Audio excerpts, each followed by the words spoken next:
Mesdames et messieurs, c'est le bulletin d'information de Radio M. Bienvenue à tous. Le tribunal criminel d'Adrar a condamné hier dimanche l'activiste Mouhad Guesmi à 5 ans de réclusion criminelle. Mouhad Guesmi qui est en détention provisoire depuis plus d'une année est poursuivi dans une seconde affaire. Son procès s'était ouvert le 13 octobre dernier au tribunal d'Adrar. Le procureur a requis 10 ans de réclusion criminelle, mais le juge a opté pour un complément d'enquête. L'avocat de l'activiste a indiqué que le collectif de la défense a prouvé que le crime n'est pas fondé et que l'accusé Mouhad Guesmi est un militant politique pacifique qui active dans le mouvement associatif depuis des années, notamment dans les mouvements pour la défense des chômeurs du Sud et des opposants de l'exploitation du gaz de schiste.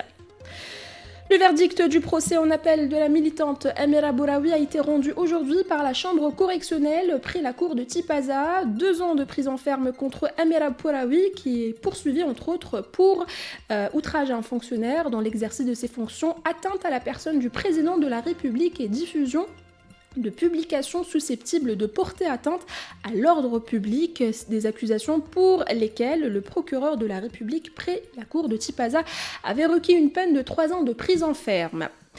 L'ancienne ministre de la Poste et des Technologies de l'Information et de la Communication humaine, Houda Ferroun, a été condamnée par le tribunal de Sidi Mohamed à 3 ans de prison ferme et à une amende de 500 000 dinars pour abus de fonction. Le tribunal a également condamné l'ancien directeur général d'Algérie Télécom, Kebel Tayeb, à 5 ans de prison ferme pour abus de fonction et a obtenu la relaxe pour les autres accusations.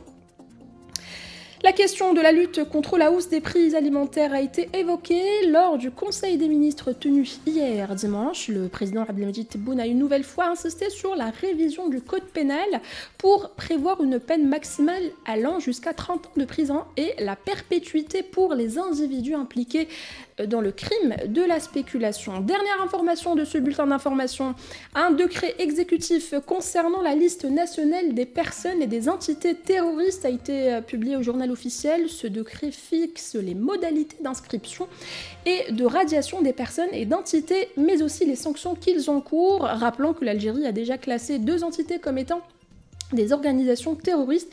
Il s'agit du MAC et de Rached. C'était l'essentiel de l'actualité de ce lundi. Retrouvez plus d'informations sur radio-du6.net.